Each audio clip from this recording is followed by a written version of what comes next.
Alright guys, so I actually found this nice little spot where it's actually pretty quiet, not a whole lot of traffic on the road over here. So we're actually gonna go ahead and install the first mods. Now, of course, me being a car guy, I had mods already purchased for this thing before it got here. Pretty much as soon as I had placed my down payment, of course I had to wait a week for it to get shipped to California to Virginia. I started ordering stuff. You know, I just couldn't resist. But on this car, the S197 GT500, I think they'll make a huge difference. So let's go ahead and get started. So first, I took the car to United Solar. These guys are my go-to. I got the 5% ceramic tint all the way around the car. So in case you guys don't know, the difference between ceramic tint and your standard film is that the ceramic tint is going to block a lot more of the heat.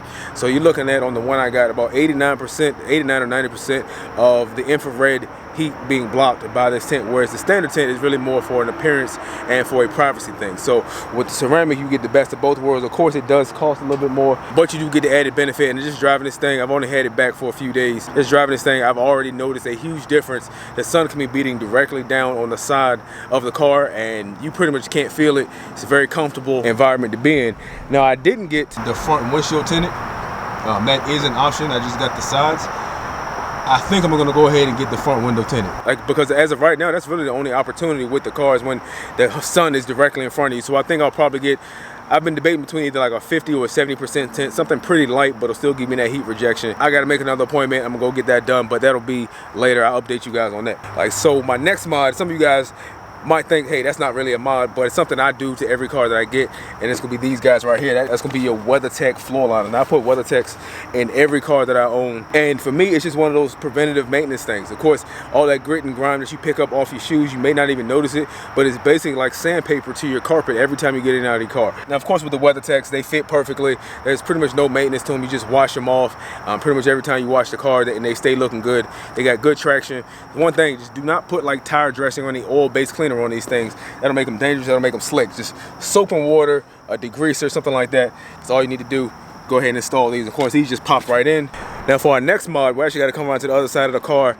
And if you own an S197, I'm pretty much a Ford from this era. I did the same thing on my truck, and that's to get rid of this unnecessarily long antenna. I'm not sure what Ford was thinking with this. It must have been a cost-saving measure or something, because it's ugly, you know, and I don't even use the radio anyway. So we're gonna go ahead and replace that. So for that, I went ahead and got this stubby antenna. Of course, you can see this is a tapered unit.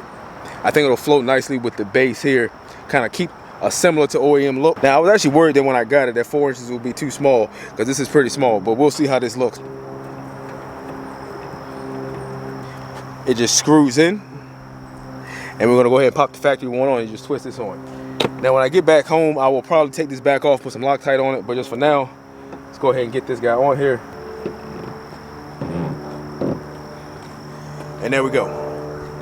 So I think that is a huge improvement. Again, I was worried that it would be too small, but it looks pretty good.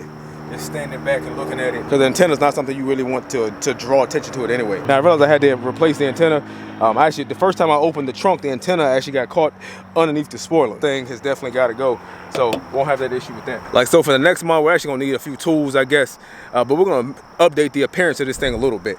So real quick and simple, of course, you can see this car has the amber on the front and has the red side markers in the back. Now, of course, you can replace these with aftermarket versions.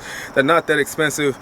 Or you can do what I did and just go with the even cheaper option and just tint them. So that's what we're gonna do here right now. So I actually changed my mind on my side markers. I didn't like the tinted little strips I had, so I actually went with these LED side markers here. They actually look a lot better. And they're really bright. I wasn't sure how I would feel about them, but they actually, the clear goes really nice with the white stripes on the car. And the rear. So in my opinion, they look really good. Nice little accent piece. Now for our next mod, we actually need to pop the hood, because we're gonna do some work in the engine bay. Now, before we get started, let's take a minute to admire just the beauty of it all, of the supercharged 5.8 liter that was hand built, probably by some guy named Steve. It's not real. Let's see, what does it say? I don't know. Maybe that says Curtis. I don't know. What do you guys think that says? I can't really make that out, especially not with the camera. Chris, maybe. I don't know what that says. So whoever you are, so far you've done a great job, guy. Of course, as you can see, everything is stock under here. This car, if I didn't mention already, is actually completely stock when I got it. So the window tint was the first mod this thing ever saw. So it's completely stock, 13,000 miles. So now the first mod or mods that we're gonna do under the hood is something that every GT500 owner should do and probably has already done. So the first thing we're gonna do is go ahead and install this J&L oil separator. Now this used to be the JLT. I guess they dropped the T, he died or whatever happened to him. So RIP Mr. T. But it is the same product that you guys are used to seeing. Again, it's just the oil separator. It's an oil catch can essentially. And on this car, for some reason, the passenger side, you get a lot of blow by that comes from the valve cover into your supercharger. And this guy here will catch a lot of that and prevent any sludge from building up. Now, if you've never seen this, of course, it is a direct swap. Now, of course, these lines are already bent. There's a piece of felt on the bottom so it won't scar up anything. And to install this, all we need to do is just pop this guy off here. Pop this off in the back. In case you guys couldn't make that out, there's just these little clips here. You just pull them in, it pops right off. Now we're going to install the new one, and it just snaps on. And just like that, our first engine mod is done. Now, something I was wondering about, and now I get to see it for myself, is that the catch can doesn't actually sit on the valve cover, so you don't have to worry about it rubbing. If I can get under here, you guys can see it. That's actually probably about 1/8 of an inch or so between the catch can and the valve cover. Now, of course, these are hard lines and not rubber, so it shouldn't flex but so much. But I think in the event that it does, that's probably what the felt is there for on the bottom. So next, we're actually gonna start with a bit of a fail. So what I was gonna attempt to do was go ahead and get rid of this hood prop here. Again, it's just another cost-saving measure by Ford. Again, I'm not all that upset about it because what you get in this car for how much it costs, again, if I have to deal with a hood prop, I'll deal with it. But what we're gonna do is replace them with these. Like, so what these are gonna do is just attach to our hinges and one of our fender bolts, and then we'll just snap the shock on here, and then we can get rid of the hood prop. The good thing about these is these actually raise the hood up slightly more than the factory hood prop, so you'll actually have a little bit more space to work when you do have to raise the hood. Now, of course, the fail comes in because I forgot to bring my tools. I did not bring a wrench or anything to take that off. Of course, I think it's gonna be just 3 10mm bolts, if I remember correctly. So for the next month, we're actually gonna do an update on the interior of this car, and it's not what you guys may think. A lot of people will complain about the interior of the S197 Mustang. Now, I've had an S197 before. I actually had a 2014 GT, so I knew exactly what I was going to get into. So with that said, with the Gt500, it's really more of the same. All you get is really a few more snake emblems. There's a Shelby logo here, and of course it comes with this white shifter. Now, you can get Recaros in the standard GT.